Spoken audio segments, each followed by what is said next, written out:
One of the most pivotal figures in Jesus' crucifixion is none other than Pontius Pilate, who is a very interesting person and has a lot to him. There's a lot of backstory about who he is and where he comes from and why he does what he does. So today in this video, what we're going to be exploring is how Pilate was used by God to orchestrate Jesus' crucifixion and how the events leading up to that were really interesting in all the politics involved in it, and how this relates to Season 4 of The Chosen, and how much of this we might see in the show, and why Pilate is so important for the future of The Chosen.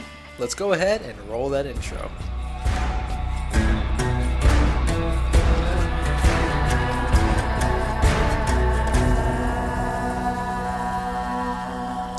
Pontius Pilate. What a very interesting man. Pilate is a perfect example of how the people of this time period were real human beings. And what we have written in the Bible is, sufficient enough for salvation and all that good stuff, and there's a lot in there. But it doesn't tell us everything about these people. Who were they as people? What were their personalities like? How did they really tick? This is something that the creators of The Chosen are using their imagination to explore in the show, but we do get a little bit more outside of Scripture, a little bit of context as to Pontius Pilate, and the really intense and intricate and really complex politics of Jesus' time between the Sanhedrin and the Romans and the Roman government. All of this is really, really complex and interesting and something that's definitely going to be explored in The Chosen Season 4. But what's Pilate's backstory? That's what we're going to focus on today, because Pontius Pilate was someone who is, again, one of the main people to blame for Jesus' death and crucifixion. There are two Jewish dudes who give us some context into Pilate's backstory and really why he made the decisions that he did leading up to Jesus' crucifixion. Their names are Josephus and Philo, and they give us some interesting context as to why Pilate was even the governor of the region at this time. He lived in Caesarea Philippi, which is where Peter's name is changed from Simon to Peter. In 4 BC, Herod the Great, the king of all of Palestine at this time, died, and one of his 3 sons was given Judea to rule over, which included Jerusalem. He was only 18, but he ruled with such tyranny and corruption that the Jews begged the Romans to replace him. This was a Jewish king, and they begged the Romans to replace him with a Roman governor, and that was the first Roman governor that was appointed in Herod's son's place. That was in 86, and then 20 years later is when Pilate came into governorship, and he ended his governorship in AD 36. He also died by committing suicide. That's another interesting story. But as soon as Pilate was appointed as governor of this region, he really kind of started, stirring up a bit of a fuss with the Jews. And the really interesting thing about the Jews and the Romans' relationship is that there was, the Romans, they had occupied the Jews and they were ruling over them and all that stuff. But if the Jews had a Roman governor that they didn't like, they could report the Roman governor to the emperor, and the emperor would take care of the governor either by firing him from his job, which means he'd lose all his money and stuff, or, by even worse, killing him. So the Jews still had a little bit of an upper hand if, Pilate just didn't have free reign over everything that the Jews were doing, and he couldn't just do whatever he wanted. If the Jews saw something that Pilate was doing that they didn't like, they could report him, and then the emperor would kind of look over it and look over the situation and, do something about it. But right out of the gate, Pilate set himself up for trouble with the Jewish people. Governors would visit every area of their province around once a year. The Roman governor would march into Jerusalem, and usually what they do when they march into a town was they'd carry a bust of the emperor's face. And the Jews didn't like this because they didn't want to have any graven images, because the Romans kind of worshiped their emperor as a sort of god, and the Jews were, rightly offended by this because they're like, hey, we only serve one God, that isn't him, why are you bringing this bust of him and it's a graven image, we don't like that, can you please take that down? And other Roman governors had the space of mind to be like, well, I don't really want to cause any trouble, so you know what, just take that bust down before we go into Jerusalem. We don't want to stir up any trouble. Pilate, however, didn't do this. Pilate decided, he said, hey, you keep those busts on there as you go into Jerusalem. And the Jews got mad. They said, Pilate, can you take that bust down? Because it offends us. We don't like that. And Pilate said, no.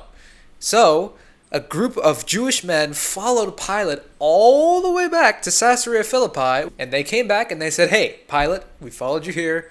It was humbly, they just followed him and they were like, hey, we just really want to ask you, please take that down and don't do that next time you come back into Jerusalem. He still said no. He was like, nah, I ain't doing that. Which, again, is really, I don't understand why most other governors were like, you know what, I just don't want to stir up any trouble.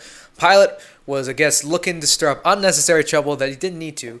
And so these Jewish men met up with him in an amphitheater, and they stood there, and they were like, we're not going to leave until you promise to take the bus down. And Pilate was like, No. He still persisted to not take the bust down of the emperor's face. And the Jews stood there in a standoff, and Pilate said, if you don't leave, I'm going to kill all of you. And the Jews, they'd like bore their necks, and they were like, do it. Go ahead.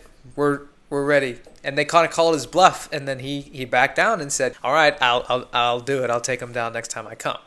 So the Jews kind of won that round, but they were already mad at him now. Now there's some bad blood immediately between Pilate and the Jews. He came into office in AD 26. This was like within his first year of being governor. He's already had some bad blood with the Jews. A separate issue, there was an aqueduct that needed fixing, and that's where the Jewish people get their clean water from. That's where the people, they need an aqueduct to kind of live, unless we kind of seen a similar situation happen in The Chosen with the cistern who got broken in season 3. The people had to walk a long way to get water. It's really inconvenient. They really don't like when that happens. And so they asked Pilate to fix it, and in order to fix it, Pilate took money from the treasury, which is kind of sacred for the Jewish people in the temple, and they didn't like that at all. So they started rioting in the streets. And Pilate then killed all the people who were rioting in the streets with his soldiers. He sent his soldiers out and just killed all the people. And after that, the Jews were really, really mad at Pilate. He was not doing good as a governor with his relationship with the Jewish people.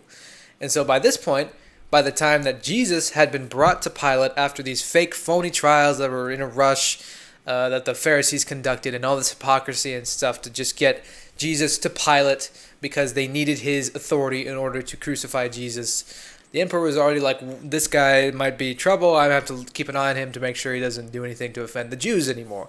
So at this point, the Sanhedrin, who brought Jesus to Pilate, already knew that they got Pilate in a pretty good spot right now. He's blackmailed. He was blackmailed to crucify Jesus. If Pilate didn't do what the Jews wanted him to, they could have reported him to the emperor, and that would mean death, or at least being fired from his job for Pilate, and he definitely didn't want that. So Pilate was kind of stuck between a rock and a hard place at this point. So it's interesting to get more context on why exactly Pilate did what he did. Doesn't make it right. It doesn't make it, Pilate, because if you look at the Bible, Pilate saw Jesus as an innocent man. He really didn't find anything wrong with him, and he didn't really understand why the Sanhedrin were doing what they're doing to try to get Jesus crucified. But if he let Jesus go instead of Barnabas, who was a known convicted criminal, then he would have been reported to the emperor and he would have lost his job or, been killed. And he was too afraid to lose his position of power or his life to let Jesus go and do, obviously, what was the right thing. Was it the most right decision that Pilate could have made? No. If he really wanted to stand up for what he knew was right, then he would have let Jesus go because he knew that he was an innocent man. He just didn't want to lose his job. And so Pilate was he wasn't indecisive. He wasn't swayed one way or the other. He wasn't easily influenced by other people. He, for whatever reason, when he first came into governorship, just wanted to stir up trouble with the Jews. And then that just eventually led to him being blackmailed into arresting and crucifying Jesus. Because if he didn't, he'd lose his life or his job. So with this in mind, it's easy to picture Pilate as kind of a younger person. He was obviously very impulsive. He was very brash and kind of arrogant, I guess, in a way, except for when the Jews came and cornered him in Caesarea Philippi. But as we go into season 4, we'll be looking to see if they make any references to these events at all, because they definitely play super heavily into the politics of the time and why Pilate did what he did in the moment when Jesus was brought to him to be arrested and crucified. Pilate was like, yeah, that's what I have to do, because if I don't, then bad things are going to happen to me. And he was more concerned about his job and his money and his power and his position than doing what was right and what he knew was right, the most right thing in the moment.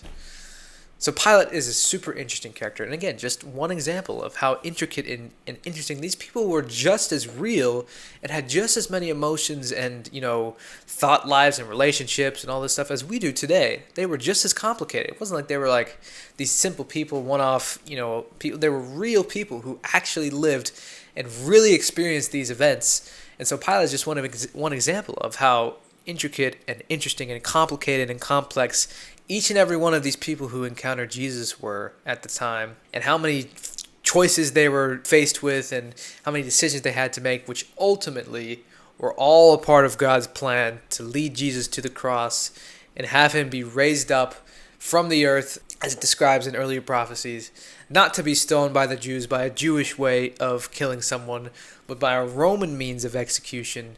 It was all a part of God's plan, as he had said before in prophecy. So there you have it. There's some background on Pilate. Just to give a little context as we move into season 4, which starts filming next week. Very excited about that. There's just a little more context on him as a person, because there's some really cool details about him that we find through, historical context, and how this can kind of give us a better mindset as we look at him, as we know we're going to see more of him in season 4, and obviously seasons 5 and 6. He was a very complicated person. He made some bad choices in the end, but he was a very interesting person, and someone who I'm really excited to see more of as we get through the seasons and as we get closer to Jesus' crucifixion. But hey, if you enjoyed this video, then be sure to leave a like on this video and comment down below your thoughts on this whole story of Pilate's, backstory, and what your theories are for The Chosen Season 4 in general. And if you want to see more videos by me, then be sure to click that subscribe button and turn on all notifications for Against the Current and The Chosen YouTube channel, because you're gonna want to stay notified for whenever I post a new video about The Chosen Seasons 4 and onward. I hope to see you in my next video. Binge Jesus. I was one way when you found me.